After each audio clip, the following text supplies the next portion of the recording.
A famous comedian once said, I don't know how to start shows. There's no real reason for you guys to listen to us apart from being real Nuggets diehards. Oh, we're live. Good day to you, Colorado. Good evening, Europe. What the hell are you doing up this late, Australia and China? Welcome to the Serbian Corner. It is a show in which two Serbians talk about the Nuggets for an extensive period of time every week. We are presented by the DraftKings Sportbook, an official sport betting partner of the NBA. Hell yeah, that sounded really dope. My name is Miroslav Čuk. I've recently transitioned from a power guard to a shoot-first point guard after dropping a fair amount of weight, so my advices to Jamal Murray are going to be more frequent and, of course, even more annoying. I'm calling from Pančevo, Serbia, and I'm joined, as always, by a globetrotter who finally ended his tour over North Pacific region. Of course, I'm talking about Voja Medic, who is calling from Nebraska, which is the birthplace of such NBA greats like Fred Hoiberg, Mark Pope, and Alex Stirvins. Give us some spicy details from your trip, Voja. Spicy. It was spicy tuna rolls were really good. So Pacific Northwest, great sushi, which again in Serbia is not really popular opinion, I guess, because I got a little flack for sharing a sushi menu. It was really fun. I love that region. I was in Portland for some college basketball. It was a Phil Knight Invitational tournament and Phil Knight Legacy. So I got to see North Carolina, Duke, Villanova, Iowa State, some of those guys. And surprisingly, a Portland University squad that beat Villanova by 12 and almost beat North Carolina. So they're going to be the ones to look for in March Madness if they end up making it. It was really fun, man. I love that region. I'm going to end up being there at some point in my life because of the stuff I do for work. So it was a nice, little preview, and then saw some family, got some sightseeing, got some weird ice cream flavors. I don't know if you know about that region that they have that salt and straw thing. They have weird ice cream. Do you know about that? No. Have you heard about it? So they have these ice creams that are unorthodox. They're really rich and really good. But I was skeptical when I got there because there was one with balsamic vinegar flavors and black pepper and strawberries, and then there's one it was olive oil ice cream. Mm-hmm. So very weird when you hear it, and it's just, but it's delicious. I was surprised. I was shocked. So that was my I expanded my palate a little bit more with food because Nebraska is it's Midwest, so there's a lot of meat and regular food, and I was eating pizza with zucchini and stuff like that. So listen, when you say stuff about ice cream like that, fat and sugar goes together really well. Yeah. My brother, for instance, he loves the milkshake with bacon. Or it's bacon. But you know the white bacon. You know the greasy stuff. Yeah, the greasy stuff. That's really fine. How about coffee places in Portland? Have you seen any cool hipster type coffee places? I'm not a coffee guy, so I did not frequent those. Those breweries though. We got some nice local beer and stuff, stuff like that. So that was really fun too. But yeah, I'm not a coffee guy. Overall, but yeah, that was. Of course, I went for basketball. That was my main goal. In a lot of my touristy places that I went to in recent years, and always been surrounded about basketball. So I went to Denver, barely got to see any of it. I just was like, I'm going to the DNVR bar, and I'm going to watch the Nuggets, and then go back home. Then in LA, the first thing I went to was Venice Beach basketball courts. I'm very much different in that respect. So this was similar. I shot around a recreational facility with my uncle and his daughter, just because she started playing basketball, so they wanted to play basketball with me. That was on the first day. So it was a lot everything around basketball. So that was a really fun time. So hope to visit again. I hope you've been able to catch some FIFA World Cup games during the. Of course, that was really great because that was the first week, and that was vacation. So in the mornings, it was 9-hour difference from Europe. So all of the ones were 8 a.m. and then 11 a.m. I would get up and watch those two games, and then we would do stuff around town, but after lunch. So that was pretty. I'm Argentina is in the background right now. Serbia didn't do so well, so we can watch without stress till the rest of the tournament. Yes, both Serbia and America are now expelled from the World Cup. Although America did finish in the top 16 stage, unlike Serbia, I think it was RG who said on Twitter that he is really disappointed by Team US scoring only 3 goals in 4 games. And I'm like, yeah, Serbia scored 5. That's so much better. We only got 1 point out of those 5 goals, but it's insane. Yeah, that's we were the Nuggets of the tournament with great offense and very not great defense. Great offense and worse defense. Yep. Worse excelled in worse way than offense excelled. Okay, Yep. let's now. This is probably the good time to start speaking about basketball. So this is episode number 36 of the Serbian Corner with recently established segments whose names will show you how a Serbian that has never been to Colorado, and that will be me, views the rectangle state on the Rocky Mountains. You can also expect some Nuggets and general NBA trivia games and much, much more. So let's start with something positive. Actually, if we did this show like 24 hours ago, this would be all roses and violets. It would be beautiful. So I needed to really dig deep and see what was really, really positive after this blowout. No, it wasn't a blowout in Atlanta, but it wasn't controlled sure. loss. Yeah, controlled loss. Very controlled loss. So I was thinking out of the box with what to use to start the show. And my positivity of the week is a very simple thing that I think we finally know what position Vlatko Čančar should be playing at the NBA. I didn't say just Vlatko. I used Vlatko Čančar because I didn't want to confuse any people who knows other Vlatkos in their lives. So Vlatko Čančar is a forward, just like Aaron Gordon, just like MPJ, just like Jeff Green. So, but that's also 2 positions. That's right. That's the thing.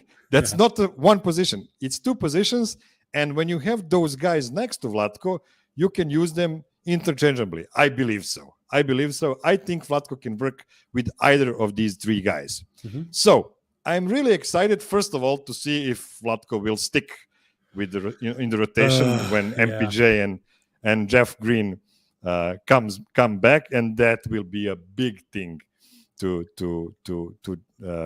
judge Coach Malone on. But we'll see. I want to throw 2 lineups with Vlatko to you, 2 bench lineups. Mm-hmm. So you tell me what you think about them. So first of all, I don't think that Vlatko should replace Jeff Green in the rotation, because I think Jeff Green is a really good player. I think they should play together, and I have a crazy idea to play those 2 together with DJ, and then with Bruce Brown and Bones. Okay. So that will be pretty clunky. I'm not loving this lineup, but I think it's something that's closer to what Michael Malone thinks the bench unit should look like, with the traditional 5. But the more logical lineup would be to replace DJ with a guard, with, let's say, Christian Brown or with I guess Davon Reed, and have 3 little guys and then two interchangeable forwards playing like something similar to what Dos Verdes used to play. But we know that doesn't work really, really great in Michael Malone's system. What do you think? Well, so I like the. I'm against Jordan with those 2 guys, but I would be fine with trying Zeke again with those 2, and then also what you said with 3 guards, and especially if it's Christian Brown and Bones and Bruce. The thing there is what you said, didn't work really well with Jermichael and Jeff. Vlatko's different. I mean, I think he does more little things than Jermichael, and Jeff does similar things. Jeff is just on defense. He's a little bit more, I would say, passive, like kind of like a similar. How we talked about Davon Reed, and what beginning why Christian Brown got his minutes is he wasn't terrible. He just wasn't playmaking on defense, and then Christian Brown was, which again was puzzling. We'll talk about that later, why he's not playing at all. I would say kind of similar with Jeff Green and Vlatko. And Vlatko kind of got in and was like, okay, he's more of a playmaker than we thought, that he thought he had in him. Like, because the consensus was he's not playing because NBA game is too fast for him. Like, he's not, that great overall. And I would say like it's kind of again the Jeff is on defense kind of similar to what Reed is in an on playmaking way. Like he's okay, but he's not doing what Vlatko's doing. He's not locking up SGA, and of course he's also old enough like that he shouldn't even be asked to do that.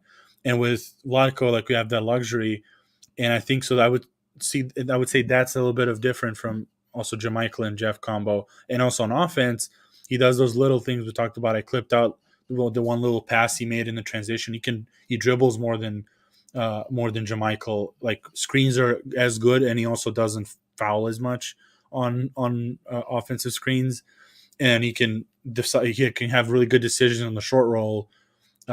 So that's why I think like even you can even use him as a false center, even though we know he's a forward. But if you have Jeff Green as, for example, on a dunker spot or one of those, or Zeke, we saw how good was with Zeke.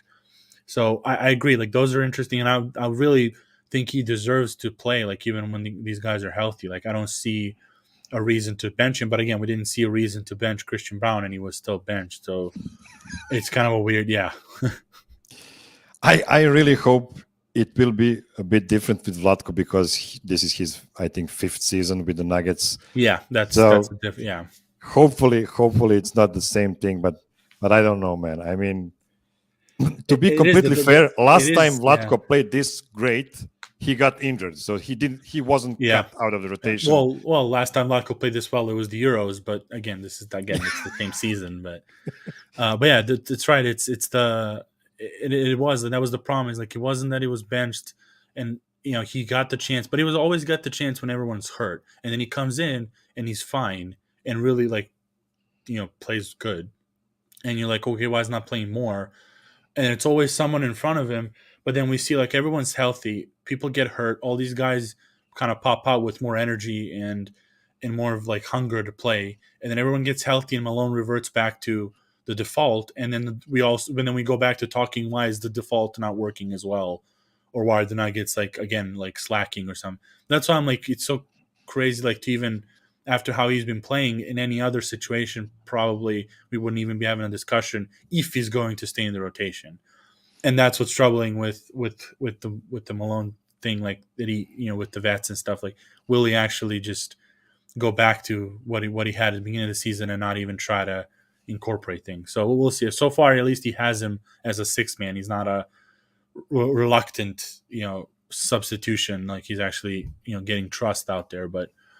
Yeah, that's a good. Those are good lineups. I mean, Ish in the combos there with with Vlatko to have like multiple. I always like we talk about always like have multiple playmakers.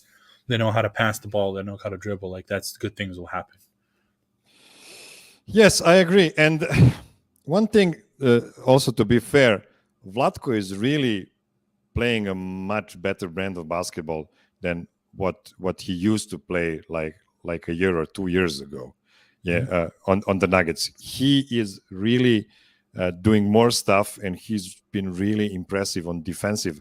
And I don't know if he wasn't before because we haven't really seen him in extended minutes in extended series of games before, so that might also count into it. But I'm really happy about him being that extra playmaker for the bench unit, because bench unit, we realize that we don't have Monte Morris anymore, we don't have Will Barton anymore. That's a lot of ball handling that's left the team. So I know Vlatko is not really a ball handler, but he really is a playmaker. So that helps a lot. I hope that he will have good chemistry with Bones. That's crucial for that kind of lineup, and I'm optimistic.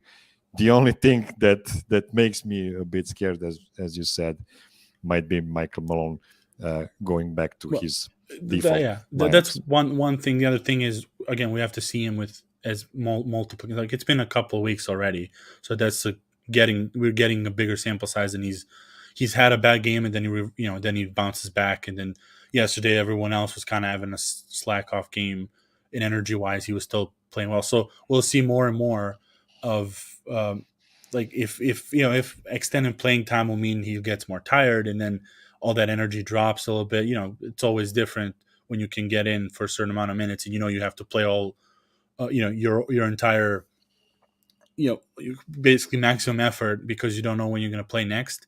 But then when that goes into 40 games, 50 games, like, does that change? So that's like one question mark. We'll see how he reacts. The other one obviously is Malone. But the fact you said playmaker, the screens that he sets, like, I was that game against the Knicks we talked about, or at least, like, I don't know if we talked about Nuggets Serbia or here at this point. It's like all getting meshed up. That he was making like good screens that sets people into good positions that basically jump starts the whole second unit, because then you have Bruce Brown or Bones can have an open space to operate and then send the ball. Then he also reacts quickly off of those and finishes. Even though he had some games with he misses layups, and he's still a little bit more hesitant when he's like surrounded by big people to like go up strong. And those are the ones that he can improve. But again, 3-point shot is confident. Like, he's not a pump fake, hesitant. Like, he gets it. He's already set. Shoots, like we saw him in Slovenia. Like, he's doing basically the same thing was doing in the Euros and in the Olympics, which is kind of fun. Like, Markkanen brought over his FIBA self, and now Vlatko has brought over his FIBA self in the NBA, which is really cool. Listen, man, our guys came to Serbia, came to watch the games here, and suddenly the NBA transformed. So, yeah. So kudos to them. I'm really happy about Lauri Markkanen. We'll be talking about him in the third segment, I believe. So, as you people heard from the beginning of the show, if you look at your top right corner, you can see that we are sponsored by DraftKings Sportsbook, and now Voja will we got to that. We got to that. Yeah. All right. Oh, let's go. My first read. So yeah, NBA season is heating up. I guess we're quarter away from the beginning of the season, which is insane. And there are still so many unknown things, like who's going to win the MVP. Jokic leads the Basketball Reference NBA MVP award tracker, which is like eat your heart out, everyone else. So even though we're watching him willingly sacrifice his points numbers in many games this season just so he can get everybody around him to play better, kind of want him to score more, but whatever. Let's also not kid ourselves.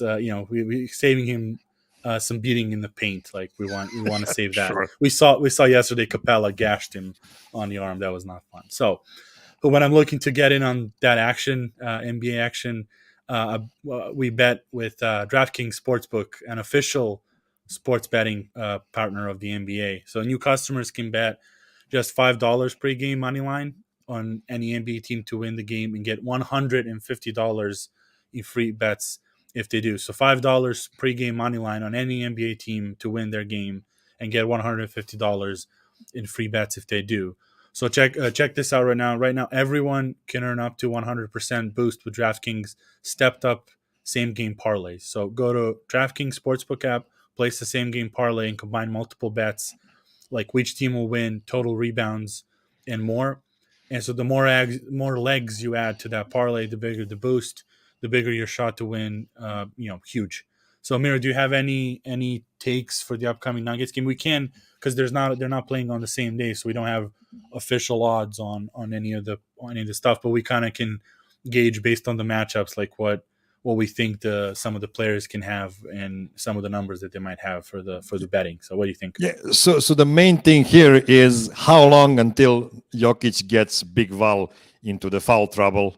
Not that Big Val is a real Jokic stopper anyway, but because we don't have the lines, I'll just say it like this. So if the line for Jokic is like 25 and a half points, go over, because this game, I mean, Pelicans are a good team. I hope the Nuggets will be good as well, even though they're playing as a visiting team. So hopefully it will be a close game, and Jokic will be able to get enough minutes to get some monster numbers. Also, KCP, look at his 3-pointers. If the 3-point line is like at 1.5, try and go over. If it's 2.5, it's a bit risky, but let's hope it stay down as 1.5. That should be an easy over. And one more thing, Jamal recorded 5 or more assists in like 5 of the last 6 games he's played in.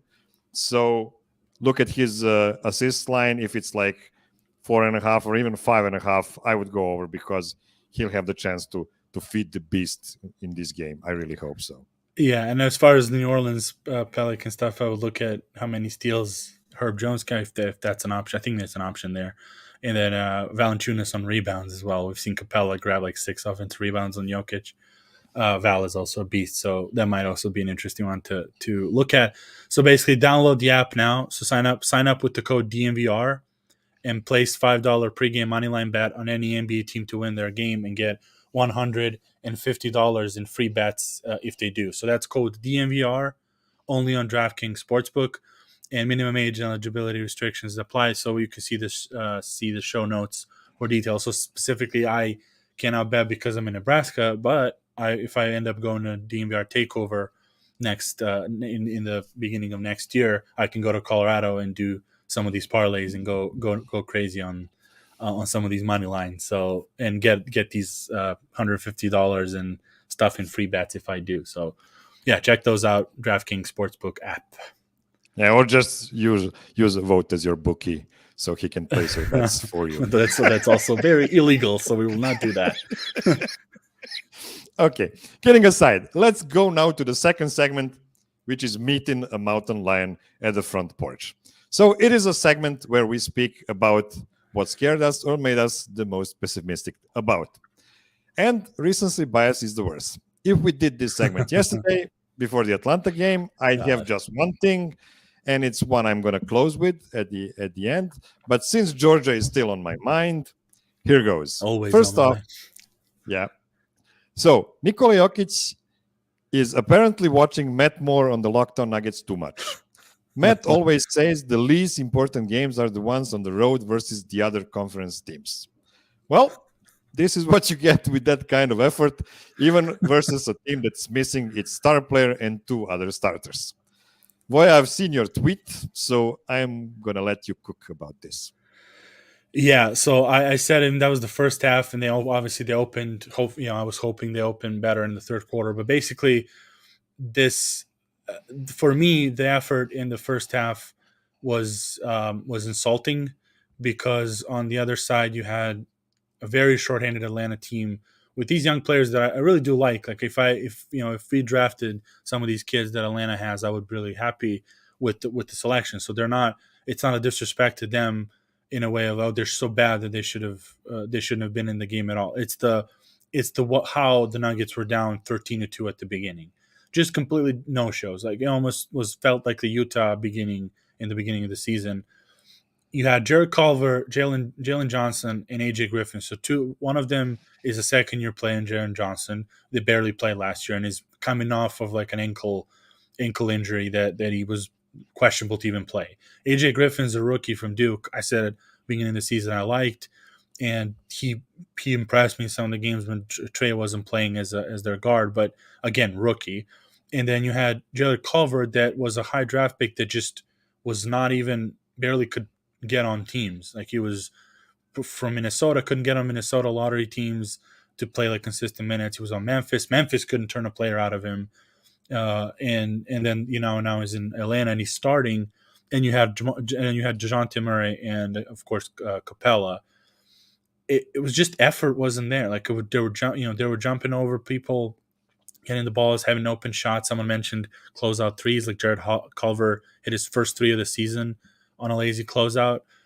It was just that way. So I wouldn't care if the Nuggets just missed shots. Like that happens. We've seen it happen. We've seen teams, we've seen it on the highest stages in the playoffs, 27 missed threes. Like that's not the point that was irritating. Was when you look at the overall box score at the end of the game, like that Denver box score wasn't bad. It wasn't like, oh, they just missed shots.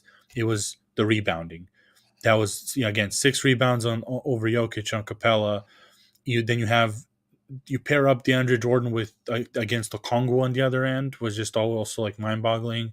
Why would we match up something like that when Okongwu was basically Giannis player, like energy-wise and athleticism, and he's the best defender, Giannis, and you put him in, and he's not a shooter, and you put a guy that's lumbering and supposed to stay in front of him and supposed to like catch him on the box outs when he's like buzzing all over the court.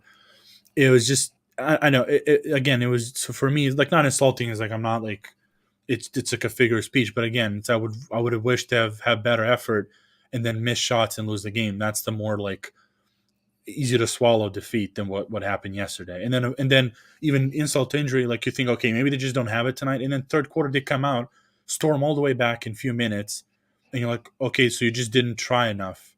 And then you tried for like 7 minutes, and then you gave up. Well, not gave up, but like then you just relaxed again and let it go back to 9. It was just so frustrating to see that again. And you said, like, yes, it doesn't matter. It's an Atlanta team on the other side of the conference on the road just before the homestand, you can concentration can fall. But that's the difference. Few of these games we've seen this year, and that's the difference between the Celtics team that's has 5 losses and then the Nuggets team that has 8. And that's what I'm just. Those are the little like. I wish they were better at that. Like, I guess I would call it like professionalism, like seriousness in these type of games that you, especially against shorthanded teams, like they could have taken care of business like Houston, and they didn't. Those 6 offensive rebounds by Capella are really standing out. That's really the effort thing for sure. I mean, you can get 1, 2, maybe 3, but 6, that's a lot. And I wondered about one thing. What do you think about Jokic even less contesting the shots near the rim than in the previous years? Do you think it's maybe by design to keep him out of foul trouble, or is it just something to be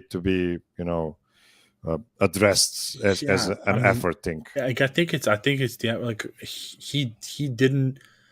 Ironically, like last year and this same time, he didn't have as much foul trouble, and he was much better on defense than he is now. Like he had a few games this year with foul trouble, and he didn't have that last year. Which that's always my belief with defense is the effort and the aggressiveness will not increase your fouls. Obviously, if you're careless, it will. But like if you're playing like good defense and aggressive defense, that will not like translate into more fouls.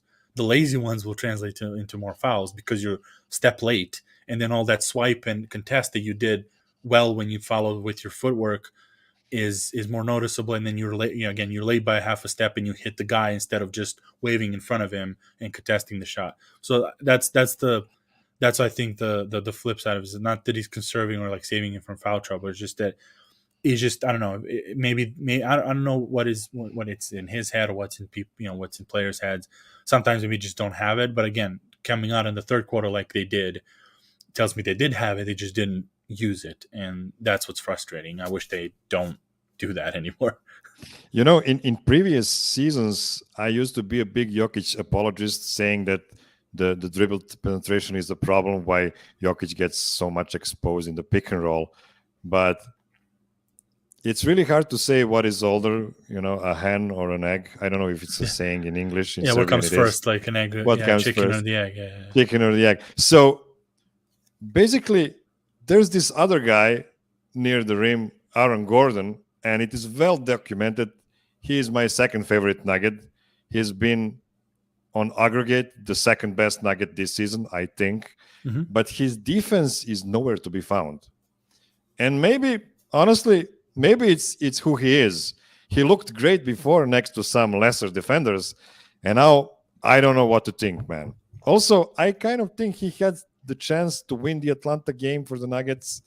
He had several bad consecutive possessions at the very end when the Hawks were practically giving the win away, or at least the hope of winning to the Nuggets. But how do you feel? I don't want to dwell on that those offensive possessions too much, because Aaron was really, really good on the offense this season.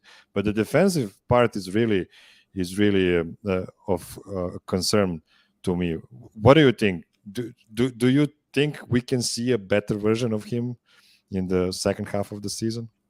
Yeah, I think so. So I would also always go back to we talked about beginning of the season, right? Remember we talked about communication, and that's what they're saying. It's getting better a little bit, and so I think they have it in spurts. We've seen games they win a little bit, crank down on defense, and go. I still think that's what one of those like underrated parts or like unknown parts about why Draymond and their defense was Golden State's defense was also great. Is not that he was also always in the right spot. It was that he also talked to people, and it's always, we always talk about like, oh, you twist your ankle, you kind of hobble on defense, and then you on your offense, like it's already energy's back up, you're going to take a shot or like go. it's different. Everyone wants to. That's natural. Everyone wants to play good on offense, core, and defense requires focus and requires constant focus. I would give an example. Like we're playing in like some recreational basketball back home, even. So I had to, and I never was like a big communicator of like bossing people like in the court. Like I would be in the right spots, and we had in one team a guy like a point guard that was just talking all the time to us. I've never played that good of a defense in my life because of always communication. Like, hey, and then I started talking, and it was like, okay, then you cover and then switch, step up and like watch your back. Like, hey, pay attention. Like, be on the help side, and that kind of like it always just like reminds you to like, oh yeah, like I need to do this. It was we talked about Porter, right? We had those when he like reads the spot and then he almost forgets for a second to go back to his guy. So imagine if there was always someone that just like, hey, yeah, great, go back to just constant like chirping and like reminding basically people of what to do, because they all know what to do. Like in principle, it's just on the court. Like sometimes you wander off, and if that's not if your predilection is not just defense, if you're not Herb Jones and that's your specialty, then it takes a little bit more of like cohesiveness and unity to get everyone on the same, like to lift everyone up on the same level. Kind of like how Jokic is telling everyone where to be when they're doing offense and everything every time he gets a bucket. We need that for defense, I think. And that's I think what Jokic should, but he doesn't. It's not his style, and that's like unfortunate. I don't think also that's Aaron Gordon's style either, and that's a problem. That might have been Millsap's style, which I don't know. I don't think either. But like we've had like good defenses with some guys. So it's just my opinion. Like it's kind of more of a monologue on defense. If it's not anything else, it was a better defense than what this is. This is just insane. So, is there a team captain on the defensive side that we can see? I don't think so. On this roster, Ray basically said defensive quarterbacking. That's basically that's right. In one like phrase, what I'm thinking about. I'm not sure. I don't know. It's you would hope so, but like the problem is like all these guys they just brought him in, so it's hard for them even to assume any command. And you would hope it's Gordon. Like I would always hope it's the 4, because of that's how the court is structured. Like it's easiest to like the KG communicator. Like again, Draymond someone in the back line that can see everything and then can communicate. So I would hope someone in the back, but again, could be a Marcus Smart type, but like, is that KCP? Is that Bruce Brown? Like, we don't think so. We don't know. And we remember how like 2-3 seasons ago when we spoke about Michael Porter Jr., that his biggest threat outside of his shooting is his rebounding, and he's rebounding the best when he's playing at the 4. Problem is that 4 position is really, really important for your team defense. And of course, he wasn't good enough defender to be in that role. So he basically needed to play the 3.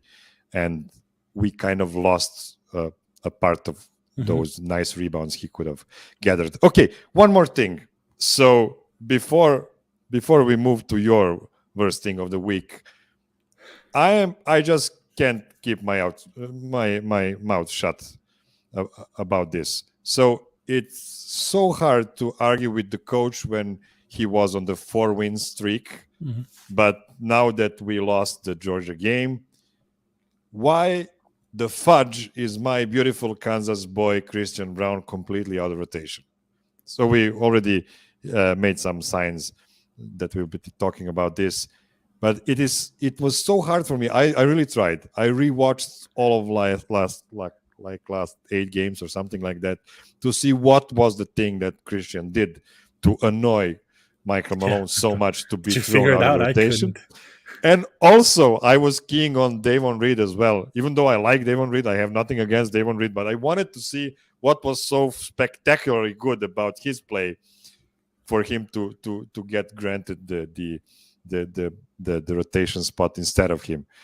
So I get it why Christian didn't play against Atlanta, because Nuggets were bad and coach wanted to have guys he trusts the most to try and win the game. I get that.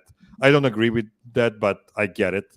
But man, 2 Houston games, 2 Houston games, that rubbish of a team, and you cannot find minutes for Christian Brown. Yeah. It's just unacceptable for me. What do you think about that? So my theory is, and I think that's kind of where you can probably pinpoint where it flipped, is when Bones and Ish both were out. And I might have mentioned this here a few weeks ago, is Reed is like, of all the things that Christian Brown does better and on defense, and is, more of that style of, like, more favorable to Jokic type of basketball. Devon Reed can make shots, and he's very consistent. Like, I don't fear him when he's open for a three. Like, it's usually pretty consistently in. And that's kind of what without Bones, that like primary shot maker, they needed something consistent to, like, trust on the jump shooting side, and a little bit of dribble. Like, Christian Brown's not terrible, but he's not. Again, Devon Reed's a little bit better, and Devon did have some G League moments that he did have, like, five assists or more in a few games in the G League, like, in a row. And then I don't know if people remember, like, the first game in the Nuggets uniform that he showed up after G League, he had 5 assists in that game. Like, he was part of the rotation on a 10-day contract. So he has that a little bit, like, that offensive side more. So with him and Vlatko and, like, Bruce Brown, when Bones wasn't and Ish wasn't a part of the second unit, I can see why you would go with Devon Reed in that situation. Now the problem is that, okay, now they're coming back, and he has the basically residual of, like, okay, I trust him. I trusted him even originally, and then I put him in, and he was okay. He made some shots. Now I'm just gonna keep him in, and that's it. And that's what I mean. That's what happened to, like, Michael Porter at some points, like when he was younger. Happened to Bones. We were, like, wondering why is Bones not playing. Was Fako was playing over him for a while, and that's my only explanation. Because, again, that, and then the stuff that Ray mentioned, maybe it's something outside of which we don't know. So as far as the on-court stuff, why I would suspect that was the reason why, like, was a shift, was this, and then it just kind of keeps going with Malone, with the veteran style of, like, okay, now you're back at it. Kind of like why Zeke just disappears after, like, a few good games. He just doesn't play.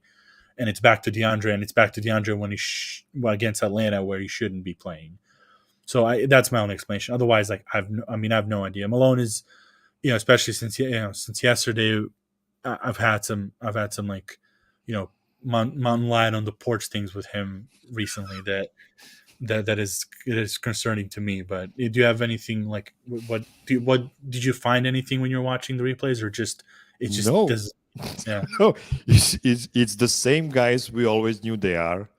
And I'm not saying, like, Christian Brown is like a class above Devon Reed, but when you need perimeter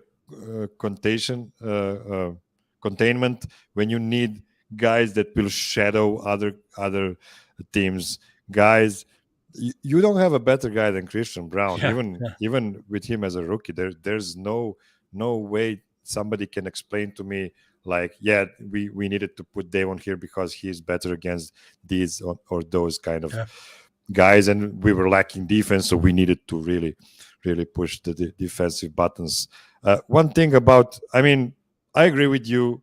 I was a bit annoyed, especially, of course it's easy to get annoyed in a game where your team loses and doesn't look good. Everybody can have a bad game, even the coaches. So it's an 82 game season. So yeah, water under the bridge, I guess. Let's try to win against Pelicans, and everything will be better again. But I was annoyed by that, like, 3 small guys lineup with Bones and Ish and Jamal. I don't know what was that about. I didn't like that one. So there are some things that we've seen from Michael Malone that were not perfect, but hopefully he'll get better soon. One other thing I wanted to speak about this series of games is that we were kind of on cloud 9 because the opposition we were playing against was pretty bad. Even the Clippers were playing without their best guy in Paul George, and also the other guy that doesn't play at all. So I don't want to even mention his name.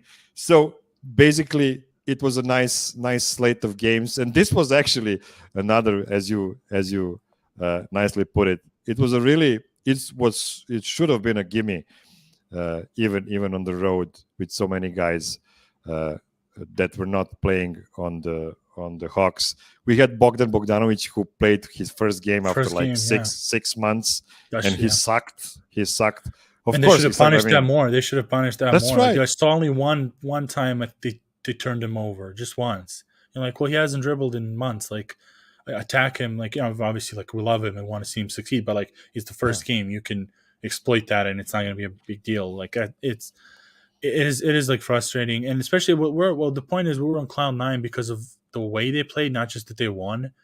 Sure, it was like, okay, they sucked out a win against OKC. It was the first, basically like those two games were first out of COVID for everyone. You lose to Detroit, but again, Vlatko doesn't play. You don't have Christian Brown, like, for whatever reasons.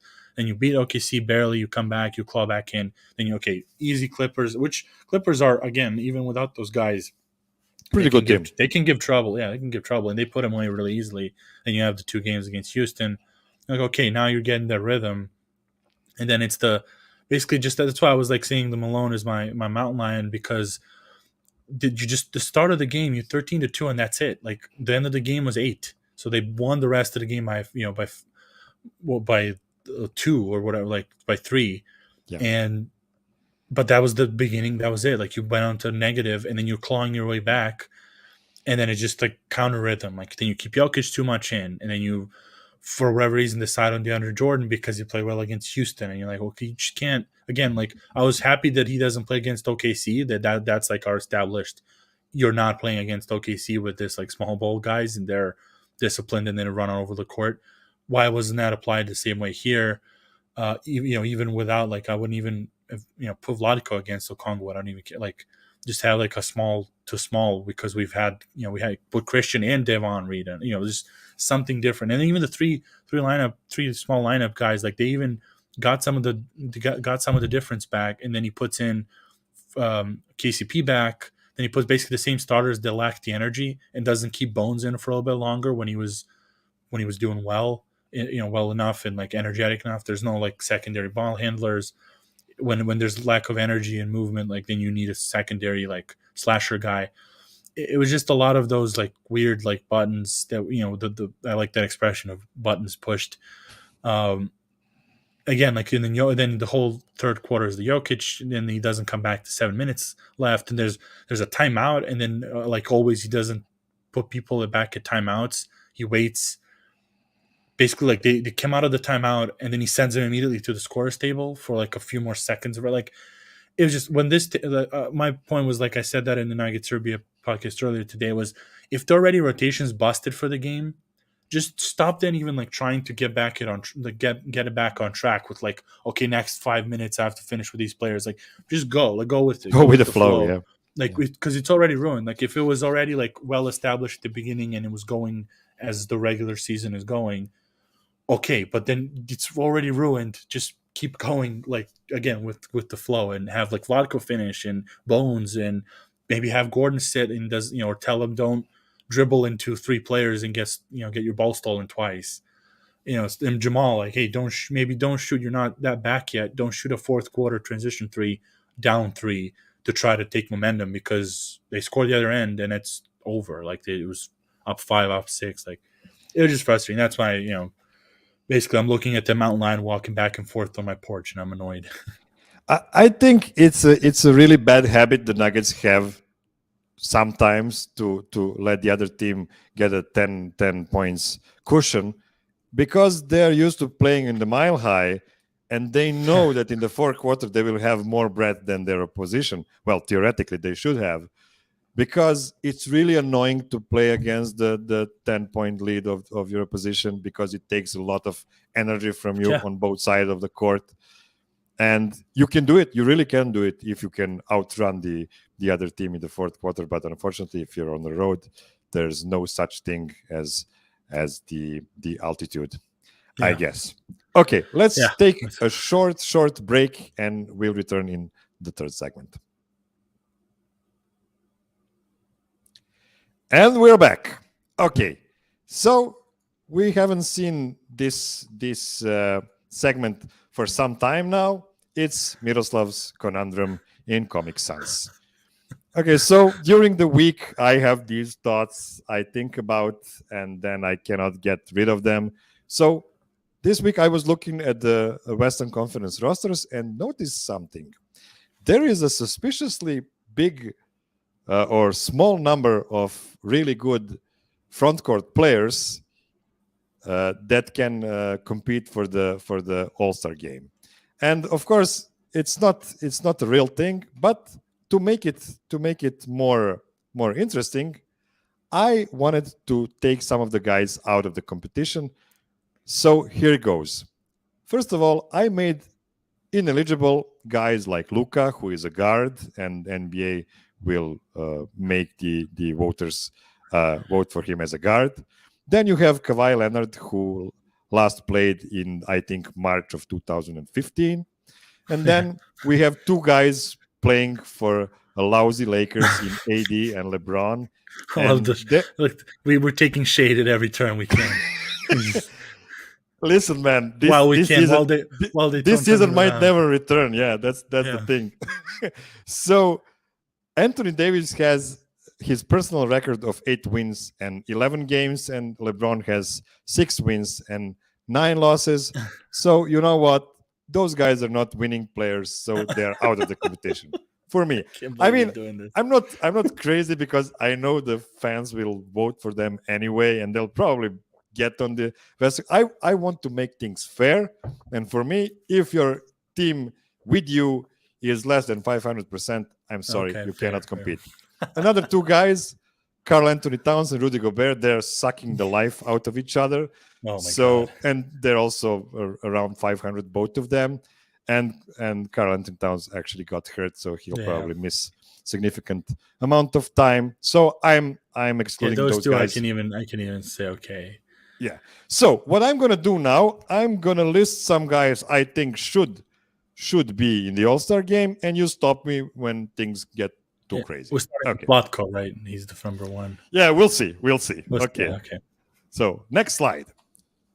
First off, Nikola Jokic. I don't think there's a lot of especially center. Especially at center. That's not.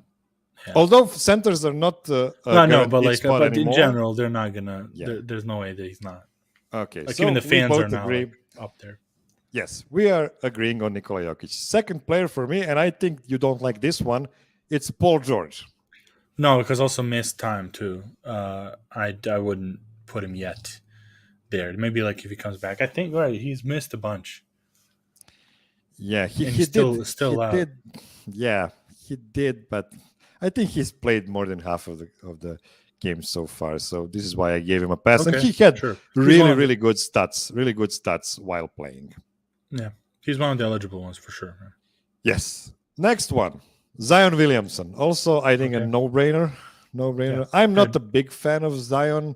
I mean, theoretically, I'm not a big fan of Zion, but in reality, I would really love him as a 4 on the Nuggets. We'll see if George possible. Played 16 games. Let's see, Zion played 17 games. Yeah, but it's 23.7. Yeah, 7.4. Yeah, both of them. I mean, it's also stars. Yeah, sure. I'm guessing we need to find 6 guys for this exercise because you have total of 12 places. So I want to give 6 places to the front court guys. Next one, Lauri Markkanen. Yeah, you got to. It's tough because they're has a winning record now, but I don't know for how long. That's the first one that can be tricky. But for now, I'm really happy about we're talking Lauri's. about quarter season away. Yeah.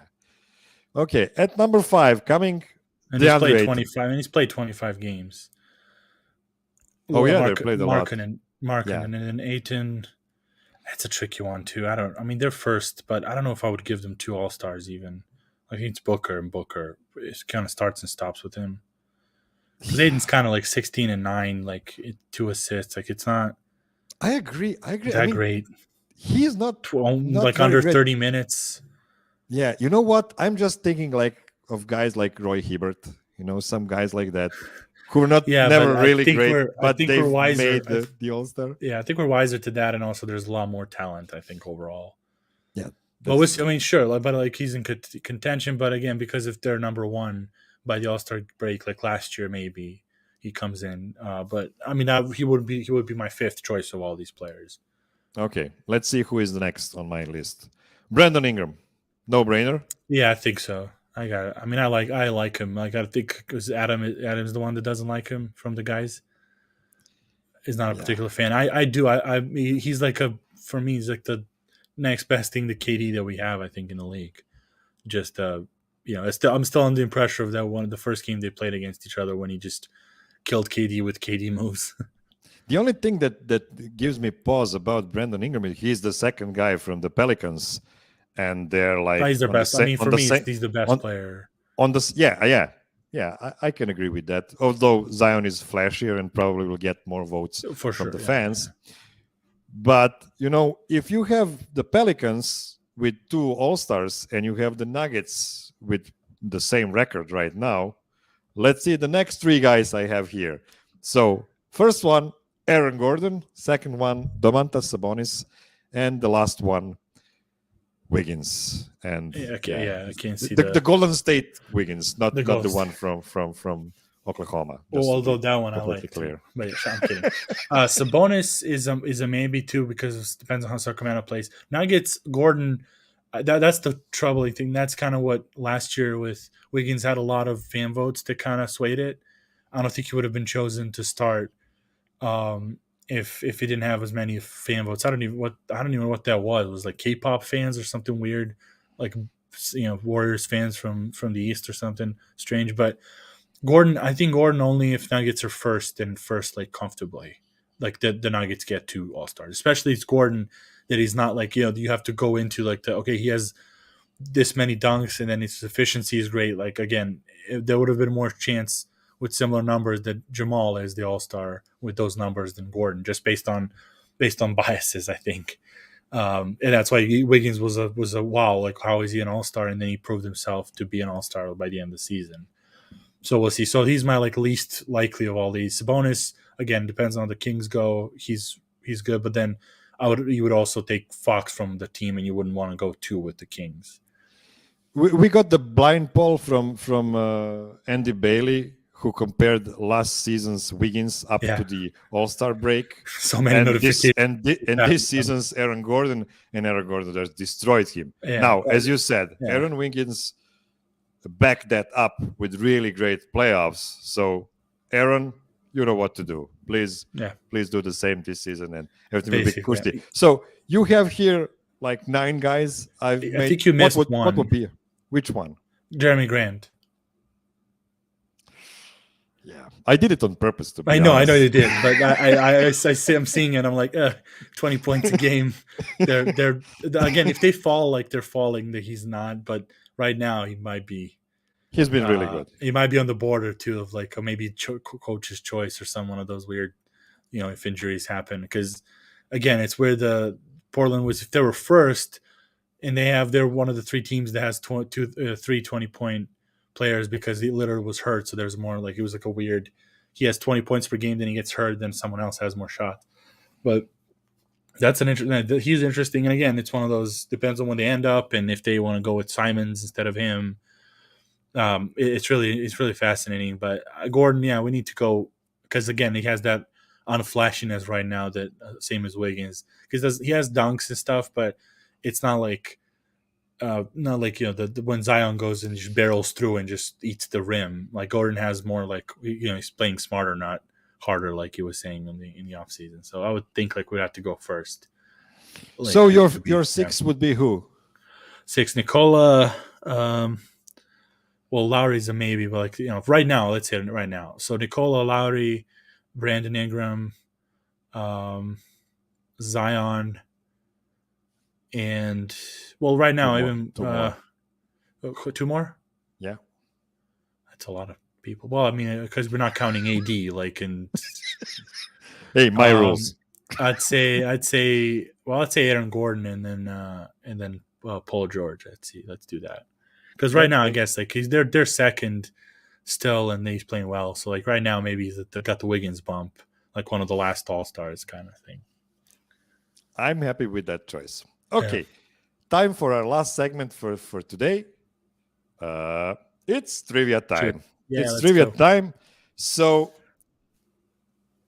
a couple of days ago, I put out on Twitter a stat that made some people mad, and it's the fact that the Nuggets are 7-2. Let me just hear. So they are 7-2 in the games where Michael Porter Jr. plays at least 27 minutes and 54 seconds. So why I chose this, because they actually lost one game when he played like 27 and 50. So I didn't want to include that one. So that this is a very arbitrary basically 28 minutes. Yeah. I use. Yes. So basically, Nuggets are really, really good when Michael Porter Jr. plays a lot of minutes. And if he's not playing at all, that was the 64 win space. When he's not playing at all, they're 4-1, which is 66 win space, which is basically the same thing. So what are the other games? If he plays less minutes, but he does play, they're only 3-5 in those games, which is a 31 win space. What I wanted to say with this is, I'm guessing Michael Porter was a bit banged up in these 8 games. So Michael Malone took him away from the game, probably in the fourth quarter. He didn't close the game with him or something like that. I didn't look at the whole game log to be sure what was going on there. But my point here is, please, Nuggets, please let Michael Porter Jr. rest as many games as he needs to be fully ready to play like 32 minutes per game. Rest him in the back-to-backs just to make sure that he won't get banged up. It's what you can do. I mean, you activate him after All-Star break. Yes. So basically, this is the only thing I wanted to take out of this game. Michael Porter has been really, really good in some of the games we've seen him this season. He's been pretty bad in some others, but I think we can all agree on that he was probably banged up in those games, because when you see him shooting bad, probably something is not right with him. True. So that's the point. Yeah, that's race. Race. That's too, like, no need to press. That was the point of bringing all these players in and having 15 guys that you can play, just so you don't have the necessity to force people to play hurt. Like, that's the main point.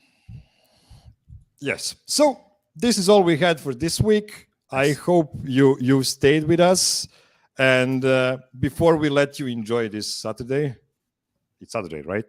Yeah. Please consider subscribing to the DNVR Sports YouTube channel and giving a thumbs up on the YouTube video, or give a 5-star review for the DNVR Nuggets podcast on iTunes. It will help the channel grow even further. Be on the lookout for us making an occasional DraftKings Sportsbook lock of the game.